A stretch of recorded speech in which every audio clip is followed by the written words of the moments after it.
years across Canada, and this is more housing built than any other modular builder in Canada. We're very proud to continue to make a significant contribution to the social and affordable housing challenge in Canada. And so with that, I'd like to introduce George Chahal, Member of Parliament for Calgary Skyview, for his remarks.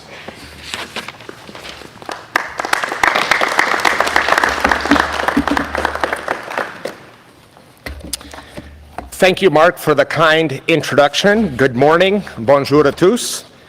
I'd like to begin that we join you here on the Treaty 7 region of southern Alberta and the traditional home of the Blackfoot Confederacy, including the Siksika, Piikani, and the Kainai, the Tsuut'ina Nation, and the Ayare Nakoda Nations, and the people of Métis Nation of Alberta, District 4.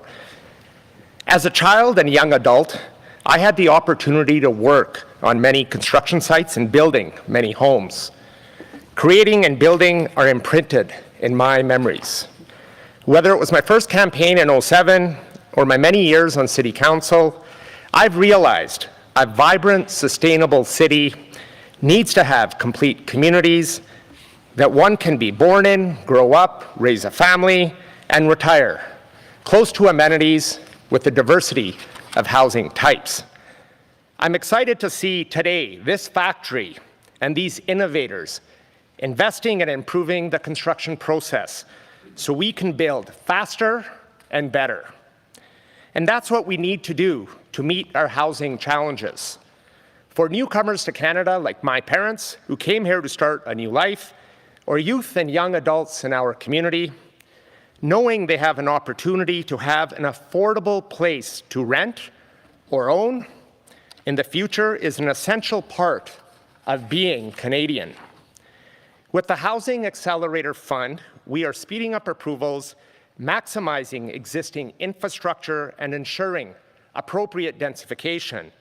And Budget 2024 is focused on making critical investments today to ensure that opportunities are available for all in the days ahead. To tell us more about today's exciting announcement, I would like to introduce my friend and colleague, the Prime Minister of Canada, the Right Honourable Justin Trudeau.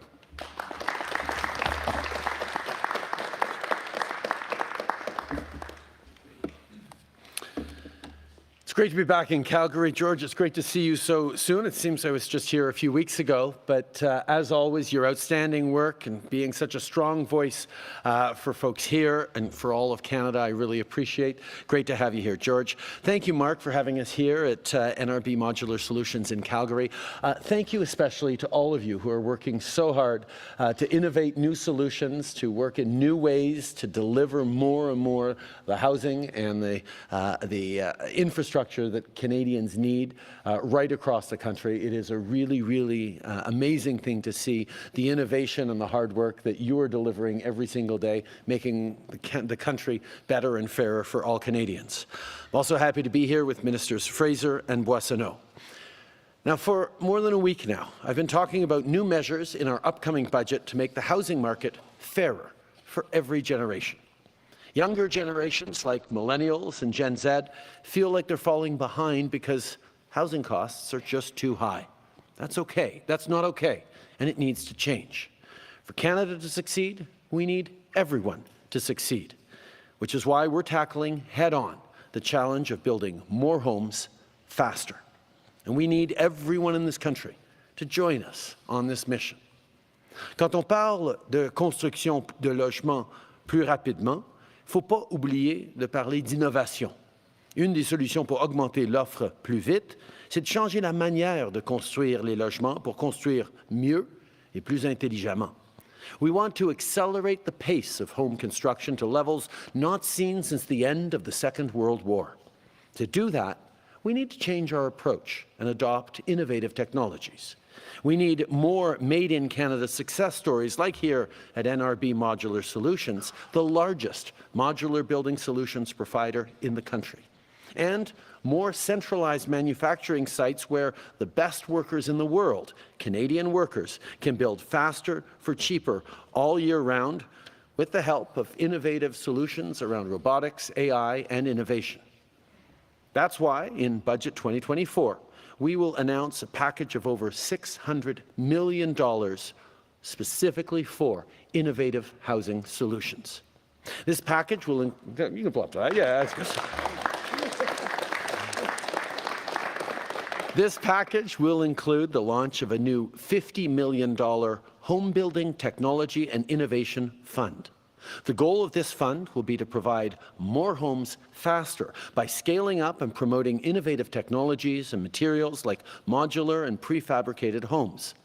The package will also include another $50 million to modernize and expedite home building through the regional development agencies.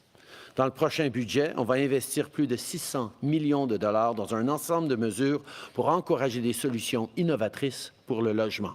Des mesures comme 50 millions de dollars pour créer le nouveau Fonds pour l'innovation et la technologie en construction résidentielle et un autre 50 millions de dollars à travers les agences de développement régional pour soutenir l'impression 3D, la robotique et la construction en bois massif partout à travers le pays.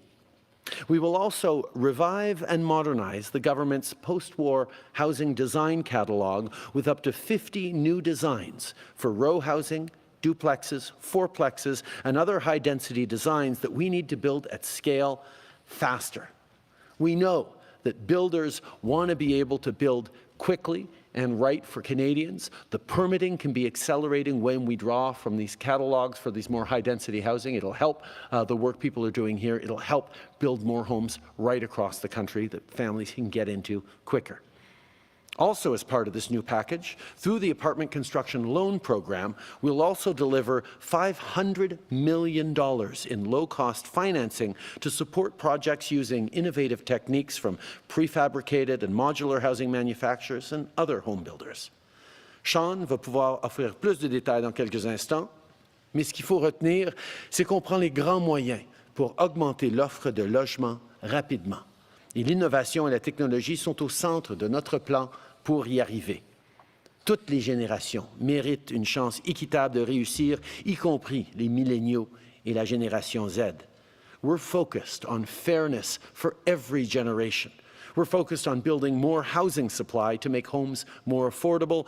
We're fighting every day for an economy that works for everyone. Thank you very much. I'm now happy to pass it over to Minister Fraser. Sean.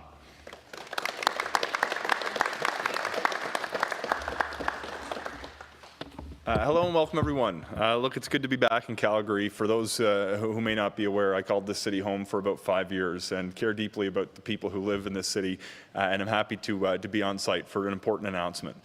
Before I begin, I'd just like to acknowledge all the folks here for their warm welcome to allow us to tour. Mark, thanks so much for showing us around today.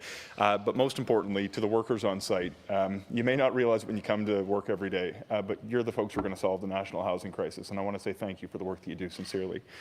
To my colleagues, Randy and George, two stalwart advocates for this province. They are in my ear constantly about the strategies that we can deploy to help build more houses to support communities right across Alberta, and between them have advocated successfully for more than $400 million through the Housing Accelerator Fund for the cities that they represent, and more, of course, for the province as a whole. We're living in a housing crisis here in Canada. It's impacting people in very real and very human ways. When I talk to young people, there's too many who are priced out of the market in the city where they have their first job opportunity. Some are turning down those opportunities because they can't afford a place to live. I'm talking to a lot of students who are choosing between living in overcrowded, sometimes unsafe accommodations near campus, or having to commute more than an hour and foregoing the opportunities that they would have to build relationships that would last a lifetime, or perhaps to focus on their studies to improve their ability of finding that next job. I talk to a lot of seniors who just want to be able to age in the communities where their grandkids are being raised, but can't find a place when they're ready to downsize to free up that family home that they raise their own kids in. And I'm talking to too many workers who are putting up the buildings that we need to see to solve the housing crisis, who may not even be able to afford to live in them. We don't have to accept that as the path forward in this country, but it's going to demand that we do things in different ways. We're going to be launching a comprehensive suite of policies over the next few weeks that's designed to solve the national housing crisis. The plan is going to focus on 3 key areas. The first is to build more homes. The second is to support Canada's most vulnerable. And the third is to make it easier to rent or buy a place in this country.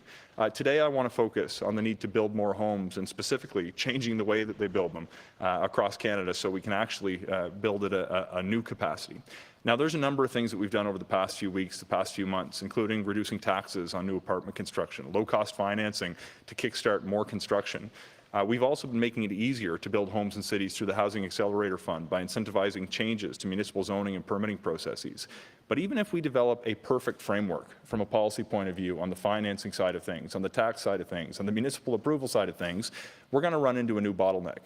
And that's the capacity of the Canadian workforce to actually build the homes to address the demand that exists today. We can't expect to do things the same way and achieve a different result. And that brings us to why we're here today. We need to build more homes and factories if we're going to solve the national housing crisis. Now, there's advantages to building in factories. You can do it faster, in fact, twice as fast as traditional stick-built homes. You can avoid having to deal with Canadian winters by manufacturing indoors, or I should say Canadian spring when I look outside today in Calgary. You can also work around the clock. You can advance automation to become more efficient. There's a number of different advantages that can make it more cost-effective and more time-effective to actually build the homes that we need. Today's announcement is going to represent a dramatic shift towards supporting more home building and factories. The Prime Minister has indicated there's going to be more than $600 million in support in the upcoming budget. It's going to do a few key things. First, it's going to incentivize adoption of new technologies and strategies that will help scale up existing home building opportunities and factories. We're also going to work with regional development agencies to make sure that we're plugged into opportunities on the ground to scale up as quickly as possible. These programs are going to start rolling out as soon as this summer, and over the next 2 years, we expect that we're going to be able to deploy $100 million to achieve these ends. But when I actually talk to home building factories across the country, they tell me consistently they need orders. They need consistency and demand to justify the investments that's going to allow them to scale up. I met recently with a group of home builders in New Brunswick, groups like Maple Leaf Homes, Prestige Homes, Supreme Homes, Ironwood Homes. We're here at NRB Modular Solutions. I was previously with Mitsui in Surrey, BC, and even in my home community in Pictou County, Nova Scotia, East Cut Homes is looking to scale up. Without that consistency and demand, it's hard to justify a major investment to expand a factory. But by putting $500 million on the table that's reserved for financing for factory-built homes that adopt new technologies like modular housing, panelization, or mass timber, we're going to be able to kickstart a pipeline of projects that will see those scale-ups take place. What's exciting for me as well is the new design catalog presents an incredible opportunity to design standards that can be used to achieve economies of scale. This is the kind of thing that's going to see more fourplexes, sixplexes, accessory dwelling units, row homes that can be produced en masse so we can actually build faster and in a more cost-effective way. This is all going to be tied into a strategy that will allow us to streamline the design, financing, manufacturing, and municipal approval in a way that will build more homes more quickly. And finally, we're going to be working with stakeholders, including organized labor, including the home building sector, and experts in housing policy, to launch an industrial policy that's going to allow us to scale up home building and create an awful lot of good-paying jobs across this country at the same time. I want to say thank you, merci tout le monde pour l'opportunité de participer dans cet événement. C'est mon plaisir maintenant de passer la parole à mon ami et collègue, Ministre Boissonneau. Randy, thank you. Thanks, Sean. Thank you. Well, good morning, everyone. Bonjour tout le monde. You may not have seen it, but Sean is my seatmate in the House of Commons, and I see each and every day just how much he is a true housing warrior to address the housing crisis. Prime Minister, thank you for bringing us all together here today, and for you and Sean to join George and me here in Alberta. Mark, thank you very much for hosting us, for showing us your processes. I mean, NBR next, building revolution, well done. And look, I'm the Minister of Jobs. Okay, I shortened the title, okay? It's Minister of Employment and Workforce Development in official languages, but I shortened it. I'm Minister of Jobs and official languages. And I'm extremely that each and every one of you has a very good job here. And thanks to you, we're going to solve this housing crisis. We're going to get the supply done. And so thank you for what you're doing each and every day. Yeah, give yourselves a round of applause. Absolutely. As the Prime Minister said, we've been making a lot of announcements over the last few days, all focused on making life more fair for Canadians. for many people in Alberta right now and across Canada, housing is a real source of anxiety. Pour de nombreuses personnes ici en Alberta et à travers le pays, le logement demeure une source d'anxiété réelle en ce moment. Calgary and its surrounding area is one of the fastest growing metro regions in the country, and the reality is that for far too many people, rents are high, budgets are stretched, and the promise of someday owning a home is getting harder instead of easier.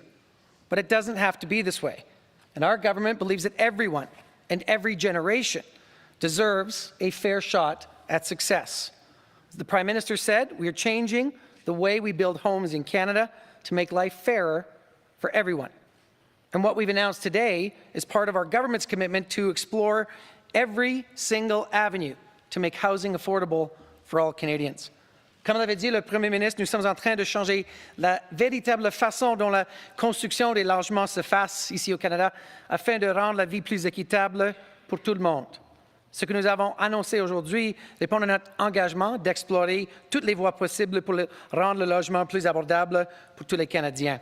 That means drastically increasing the number of new builds, unlocking low-cost financing for new projects, and teaming up with communities to streamline processes and get Canadians into homes faster.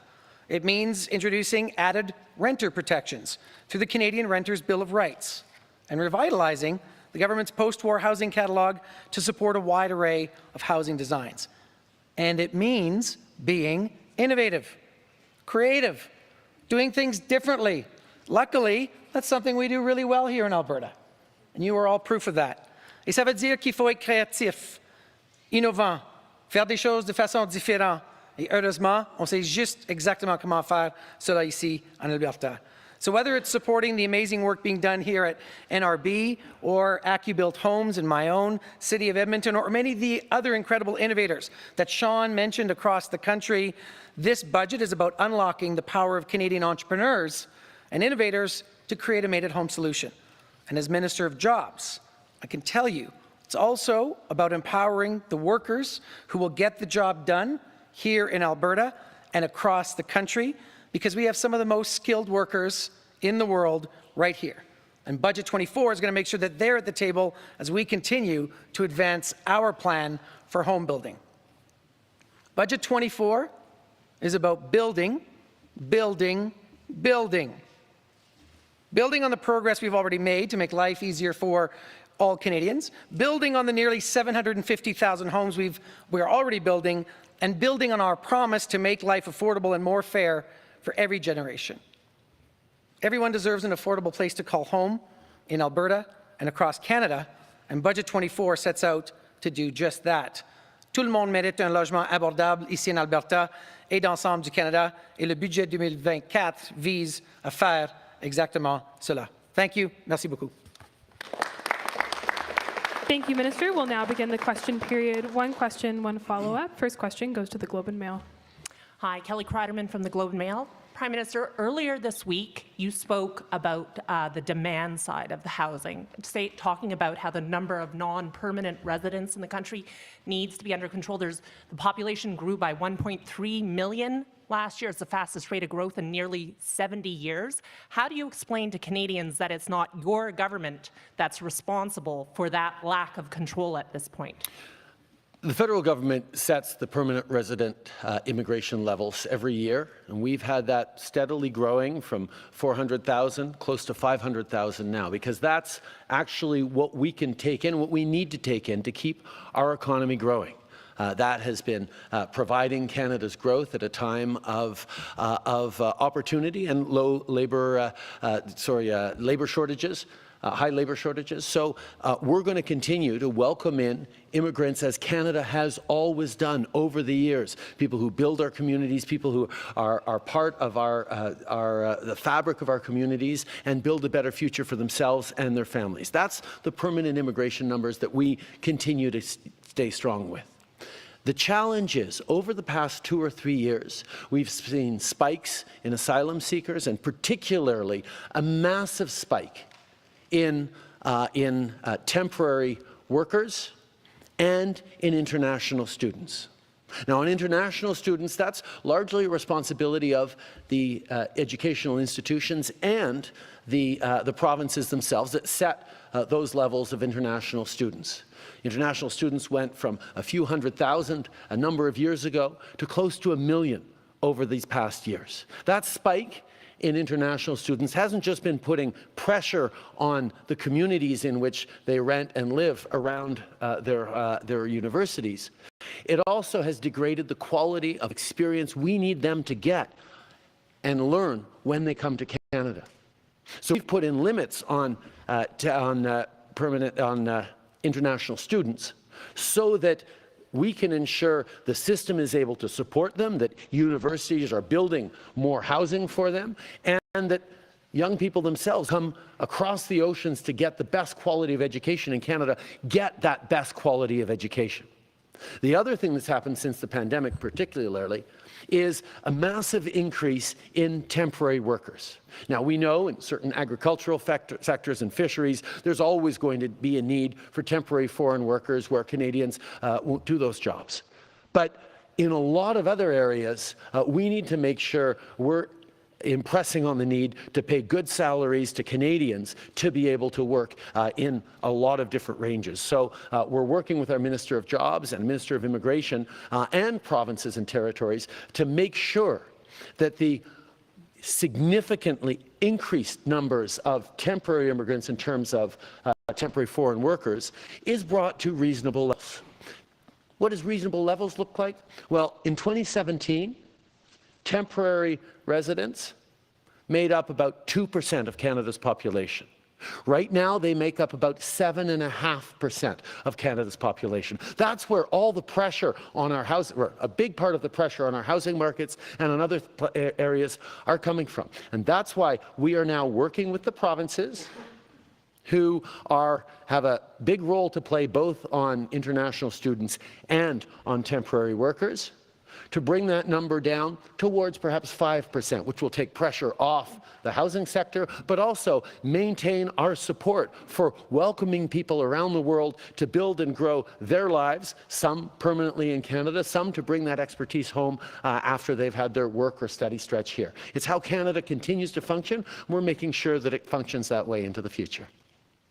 Prime Minister, your government has had a number of announcements on rentals this week. On the mortgage side, would you be open to the Finance Department pushing insured amortizations to 30 years or more for those who are renewing their mortgages or getting mortgages?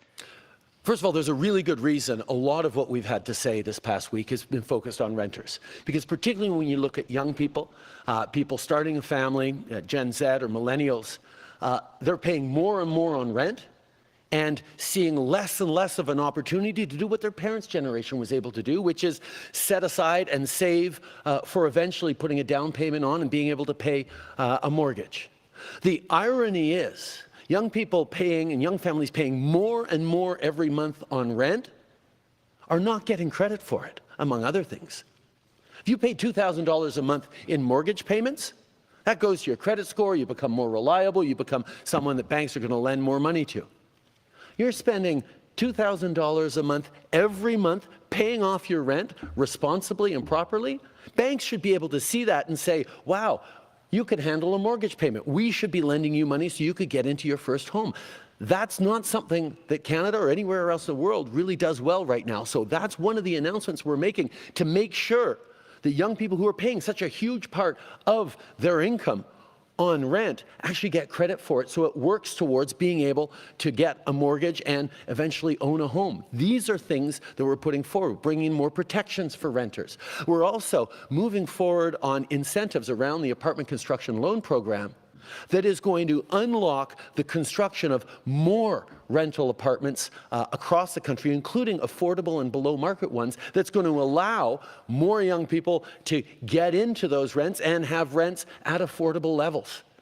The challenge is so many people have good jobs But it's housing that is pushing them out of balance within their incomes. So yes, we've done a lot of emphasis on mortgages, on rental. On mortgages, we will have more to say between now and the budget date on April 16th, and perhaps we will save it for April 16th. But we have lots more to say because we recognize that the solution on housing is not any one thing. It's all of us working together in all different ways, in all sorts of different solutions, bringing together a truly Team Canada approach that reflects the diversity of this country, the reality of the challenges people are facing, and creates those solutions that are going to give people optimism and hope for now and into the future. Next question. Heather Yerkes-West with Global News. Prime Minister, yesterday we learned that Canadian intelligence believed there was a $250,000 fund linked to the Chinese government, possibly to fund foreign interference activities. When were you made aware of that intelligence? Obviously, the question of foreign interference is one that is extremely important, and that's why, as a government, we put in place significant measures to ensure that, for example, our elections continue to be free and fair, despite what we have known for years is ongoing attempts at interference by various foreign actors. This has been going on for years and decades, not just in our democracies, but in our businesses, in our academic institutions, and particularly in diaspora communities who are vulnerable to interference and negative engagement from their home countries. That's why it is a good thing that the task forces and reports and analyses that our professional public servants and our security agencies did on the 2019 and 2021 election concluded that those elections were free and fair. The outcome was decided by Canadians, despite attempts by foreign actors to interfere.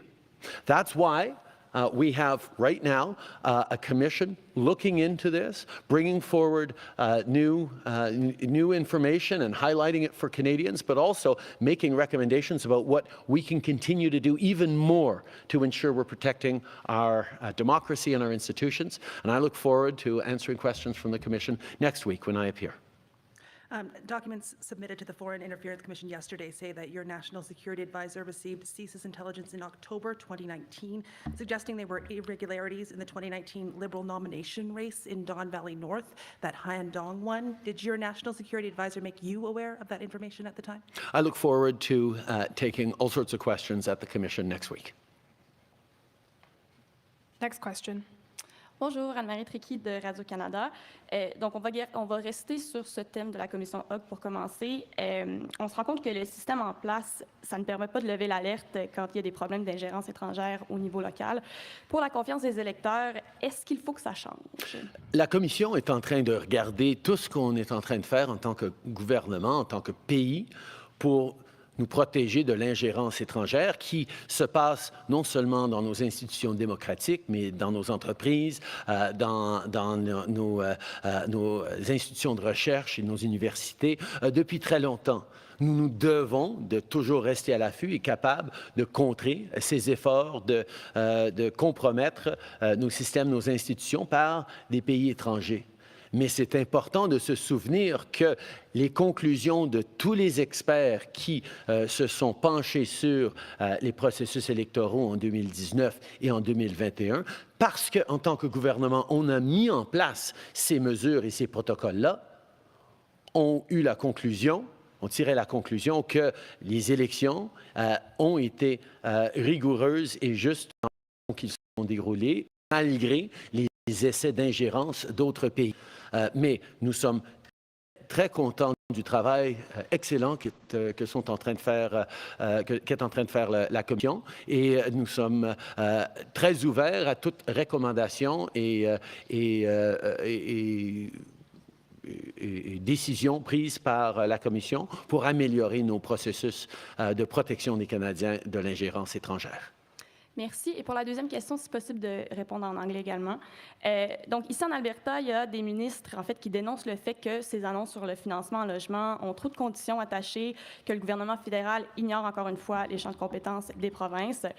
Or, le gouvernement provincial ici a l'intention de déposer un projet de loi pour empêcher que le fédéral puisse avoir des ententes avec les municipalités, comme c'est le cas d'ailleurs au Québec. Donc, j'aimerais juste votre réaction à ça. Là. Comment vous voyez ça? On fait face à de réels défis pour les citoyens à travers le pays, au niveau du coût de la vie, au niveau de l'accès au logement, au niveau de l'épicerie, au niveau de l'énergie. Les gens font face à énormément de difficultés et les gens veulent que tous les paliers de gouvernement travaillent ensemble pour résoudre ces problèmes, pour leur donner des solutions et donner la capacité de réussir. Ce qu'on est en train de faire au fédéral, c'est qu'on est en train de mettre de l'argent sur la table pour les provinces qui veulent être ambitieux dans la résolution des défis au niveau de la crise du logement, qui veulent aider les citoyens avec les garderies, avec des projets de nourriture dans les écoles. On est là pour dire, non, vous les provinces, vous n'avez pas besoin d'être seuls là-dedans. Le fédéral va être là pour aider avec de l'argent sur la table si vous le voulez. Si vous ne voulez pas être ambitieux au niveau du logement, vous ne voulez pas aider plus d'enfants à avoir de la nourriture aux écoles, ben, vous n'avez pas besoin de prendre l'argent du fédéral et vous serez seul dans votre champ de compétences. Mais on est en train de mettre de l'argent sur la table pour aider les Canadiens si les provinces sont assez ambitieux pour vouloir aider. Canadians are hurting right now. They need solutions. They need solutions around housing. They need solutions around affordability, around rent, around energy, around food for their kids, around childcare. We recognize provinces have a responsibility and jurisdiction over those areas, but the federal government is saying, you know what? We can be there to help as well. So we've put money on the table for those provinces that choose to be ambitious about what they want to do. If they don't want to do more in those areas, they don't have to take our money. But if they want to deliver for their citizens, we're saying, be ambitious, be as ambitious as we are, and we'll help pay for it. It's about providing solutions to Canadians. It's not about fighting with municipalities or with provinces. It's about saying, we're here to help. Because the scale of the challenges people are facing requires us all to work together. And we are here, as we have been from the beginning, to work together constructively to deliver for Canadians. That's what people want, and that's what we'll do together. Next question. Hi, Tiffany Goodwin, City News. Premier Danielle Smith recently penned a letter to you criticizing the increase to the carbon tax. She says the carbon tax has increased stress and pain for millions of Canadians, and she's also calling for a meeting to discuss the carbon tax and its impacts. And it's not just Conservatives who are calling for this, Wab Kinew as well.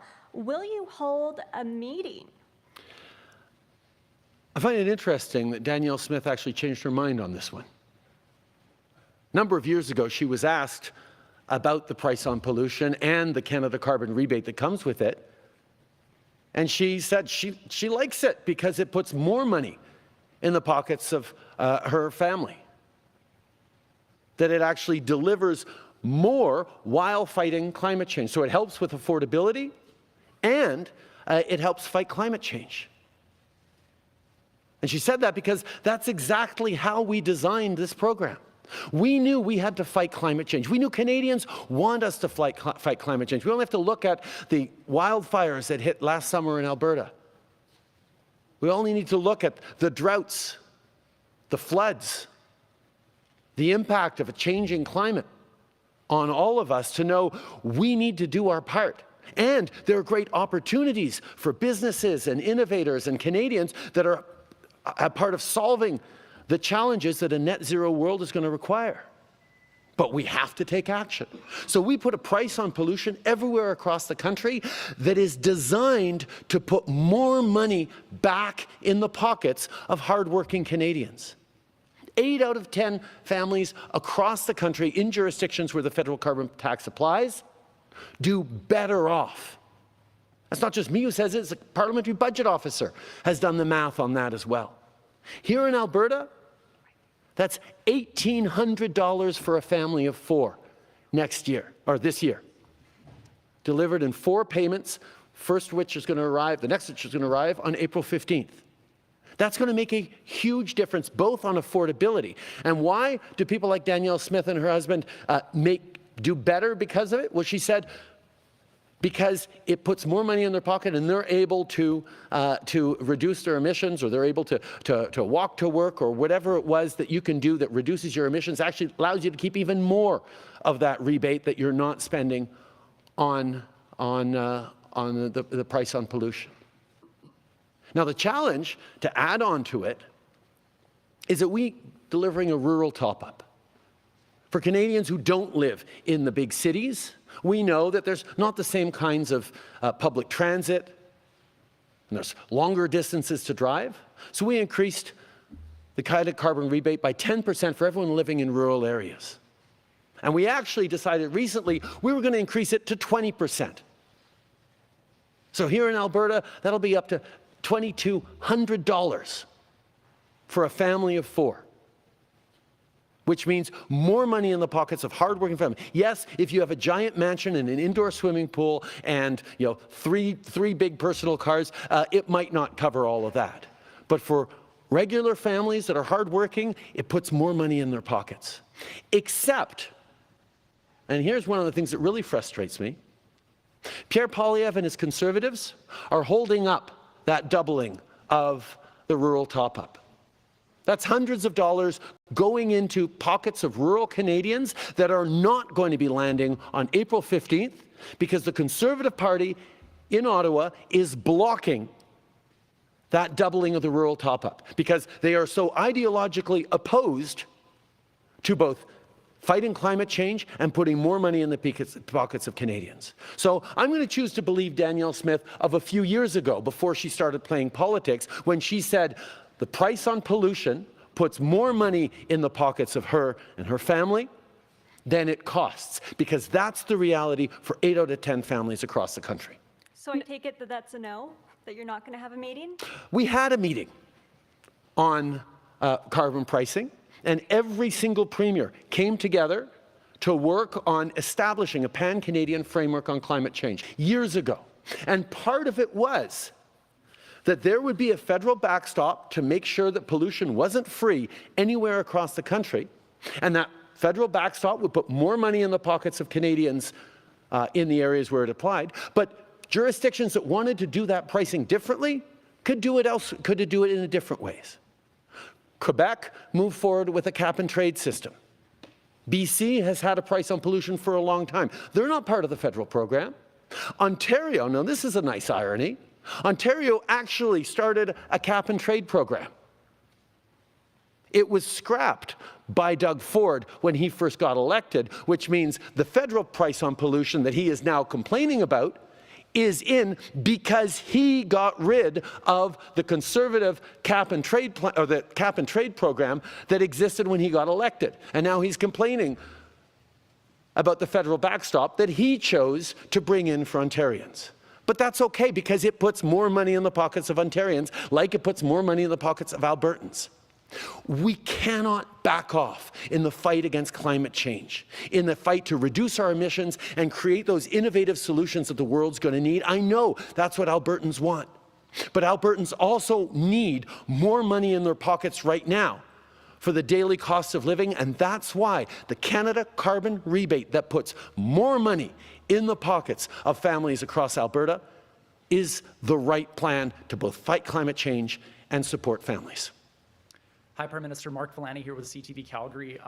Wondering why your government is bypassing the province of Alberta and going directly to cities with conditions on this federal housing money. Why not involve the province more on this? The province is a lot closer with these cities, relationship-wise. One of the things that we knew was that we had to make sure municipalities could accelerate the building of housing. That's a responsibility that the federal government doesn't have direct carriage of.